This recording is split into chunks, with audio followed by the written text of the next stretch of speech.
મિત્રો, આ કહાની ગુજરાતમાં બનેલી એક સત્ય ઘટના છે, તો થોડો સમય કાઢી અને અંત સુધી વિડીયોને નિહાળજો.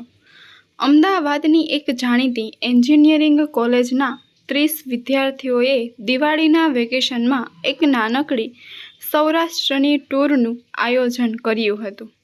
ટૂર 4 દિવસની હતી અને પ્રેરણા આપનાર હતા. કોલેજમાં હજુ નવા જોડાયેલા પ્રોફેસર સુનિલ સર અને તેઓ પણ આ ટૂરમાં જોડાયા હતા.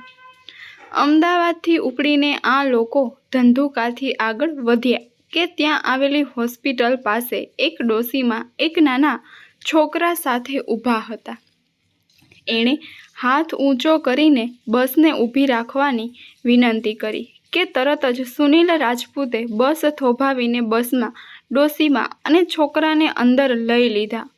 બસમાં ચડ્યા પછી ડોશીમાએ પોતાના છોકરાને પડખે સુડાવીને આજુબાજુ જોઈને થોડા કોચવાણા કે આ સરકારી બસ તો નથી, એટલે એણે પૂછ્યું કે હે ભાઈ, આ બસ મૂળ ધરાઈના પાટિયા પાસે ઊભી તો રહે ને? મારે ત્યાં ઉતરવું છે ને ભાડું કેટલું થશે?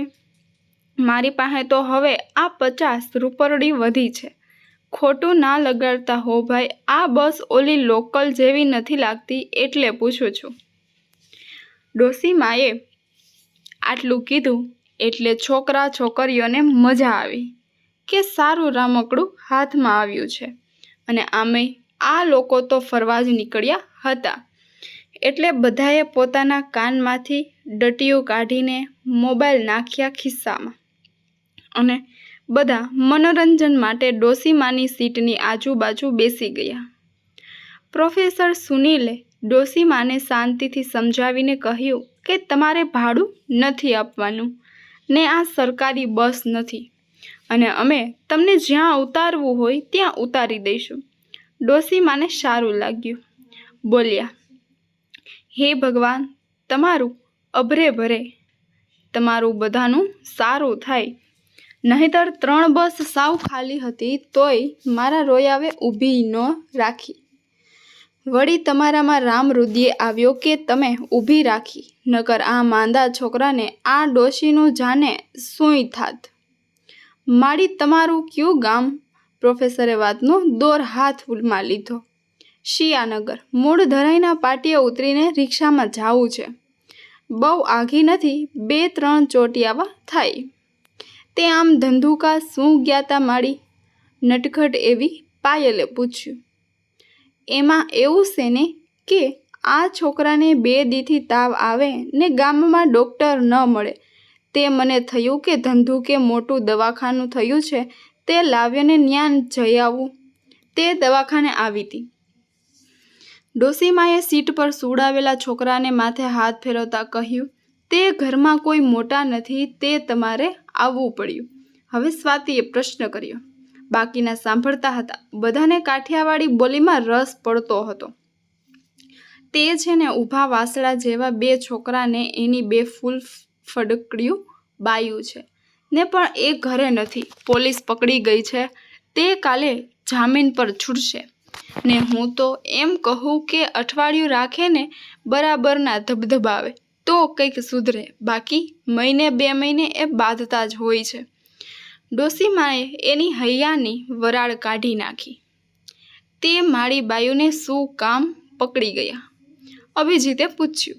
એ હું તો હતી નહીં, મારા પિયર ગઈ હતી મારા ભાઈના શ્રાદ્ધમાં ને આ પછી આવીને કાલિયા આવીને તે ખબર પડી કે આ બાંધણું થયું છે.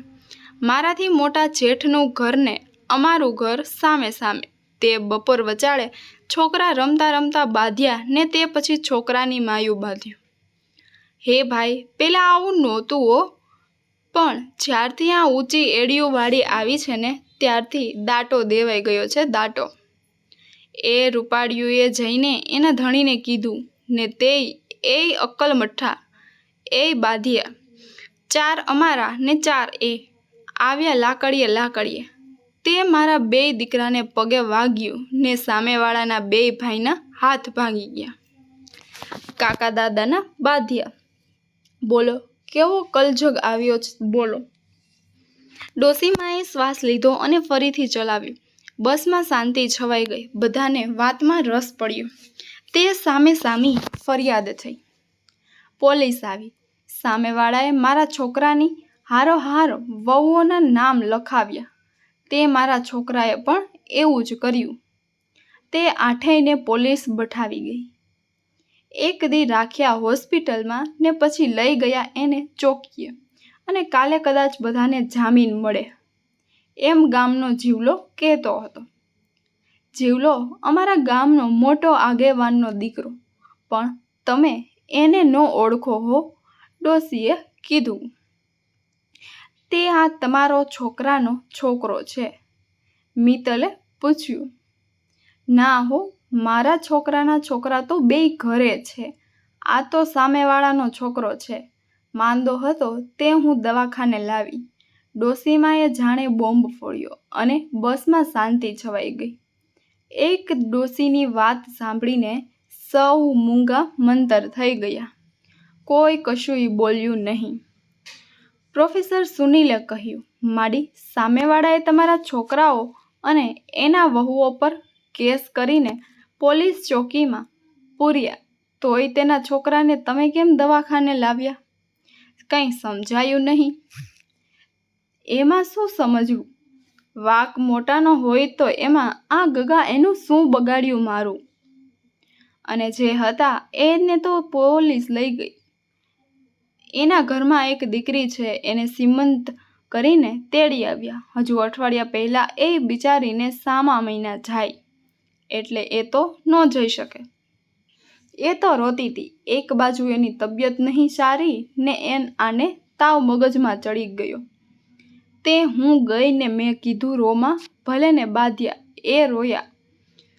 આપણી કુટુંબ થોડું મટી જવાનું છે ને લાવ્યો હું ધંધુકે લઈ જાવ આને. પણ મારી પાસે પૈસા નહીં કે એની પાસે પૈસા નહીં, અને ડોશીઓને તો પૈસા કોણ આપે? અત્યારના છોકરા પાસે પૈસા તો ખૂબ કમાય છે, પણ એની ફેશનેબલ બાયુને ધરવે. પહેલાં આવું નહોતું હો. વળી મને વિચાર આવ્યો ને કે ઘરમાં ઘી પડ્યું છે ને તે વાણિયાની દુકાને જઈને વેચી આવી ને 500 રૂપિયા આવ્યા ને 450 ખર્ચ થયો ને આ વળી 50 રૂપરડી વધી છે. ડોશીમાં જાણે માનવતાના બોમ્બ ઉપરા ઉપર ફેંકતા હતા. સહુ છક થઈ ગયા હતા. સાંભળી રહ્યા હતા ડોશીની અનુભવ ગીતા. વળી ડોશીમાં બોલ્યા, હું તો તમને બધાઈને કહું છું કે 1200માં શું તમારે વેચી લેવું છે? શું કામ તમે પાટવે આવો છો એકબીજા? વળી હું એક વાત ભૂલી ગઈ કે સામેવાળા પાસેથી અમે અમારા પાસેથી પોલીસ 10,000 લઈ ગઈ. બોલો, એમ જીવલો કહેતો હતો. જીવલો અમારા ગામનો મોટો આગેવાનનો દીકરો, પણ તમે એને ના ઓળખો. ગમે ત્યાં બાંધણું થાય એટલે પેલો જીવલો આવે અને પછી પોલીસ આવે. પછી એ જીવલો ગામમાંથી બેયના જામીન ગોતે. પછી જેવું કોળ એવા પૈસા પડાવે. હવે આજે જીવલો અમારા ને એના બેયના જામીન ગોતશે. થોડા પૈસા લઈ જાહે તો વળી આપણે રડી રડીને બીજાને જ ધરાવવાના. હે, આ તમારા સાહેબને પૂછો મારી વાત સાચી કે ખોટી. હું તો તમને એ જ કહું છું કે મોટા થઈને ભલા આદમી બાજશો નહીં ને બાયડી કે એમ કરશો જ નહીં. અમારે પહેલાં 2 સીધા જ હતા, પણ જ્યારથી ઊંચી એડીયું વાળી આવીને ત્યારથી જ દાટ વળી ગયો દાટ. હું તો તમને કહું છું કે તમે બધી છોડીઓ આ ટૂંકા કપડામાં કેવી રીતે રૂપાળિયું લાગો છો નહીં? પણ તમારા લગ્ન થશે પછી ધ્યાન રાખજો. દીકરીઓ એ બાજશો નહીં. અને આ દીકરાઓને પણ કહું છું, તમે ભાઈઓ બાજશો નહીં. ખરા ટાણે ભાઈઓ જ કામ આવે, બાયું નહીં. પહેલાં આવું નહોતું હો. ભાઈઓ બધા હવે ગરીબ ગાયું જેવા થઈ જાય છે. જ્યારે માથા ભારે બાયું આવે ત્યારે પહેલાં આવું નહોતું હો. કપડાં પણ ટૂંકા અને જીવ પણ ટૂંકા. ડોશી એ વાત પૂરી કરીને ડ્રાઈવરે બસ ઊભી રાખી કીધું કે મૂળ ધરાય આવી ગયું.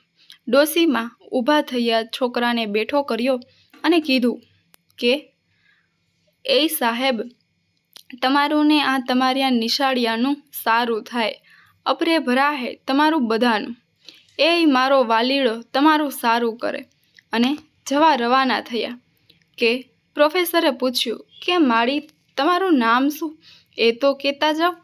મારું નામ કમુ કહીને ડોસી નીચે ઉતર્યા ને કેમ જાણે છોકરાઓને સૂઈ સૂજ્યું કે બધા ઊભા થયા અને 2 મિનિટ સુધી કમુમાના માનમાં તાળીઓ પાડી. જીવનનો એક મહત્વનો પાઠ તેઓ ધંધુકાથી મૂળ ધરાઈની વચ્ચે શીખી ચૂક્યા હતા.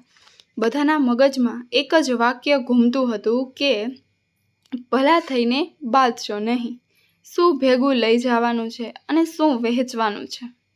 ભલા થઈને બાદશો નહીં. તો મિત્રો, તમને આ સત્ય ઘટના કેવી લાગી? અને જો તમને આ ઘટના પસંદ આવી હોય તો વિડીયોને લાઈક અને નીચે આપેલું લાલ કલરનું બટન દબાવીને ચેનલને સબસ્ક્રાઈબ કરવાનું ભૂલશો નહીં, જેથી આવી જ અવનવી સત્ય ઘટના તેમજ પારિવારિક કહાનીઓ જીવનમાં ઉપયોગી બને તેવી કહાનીઓ સમયસર તમને સાંભળવા મળતી રહે.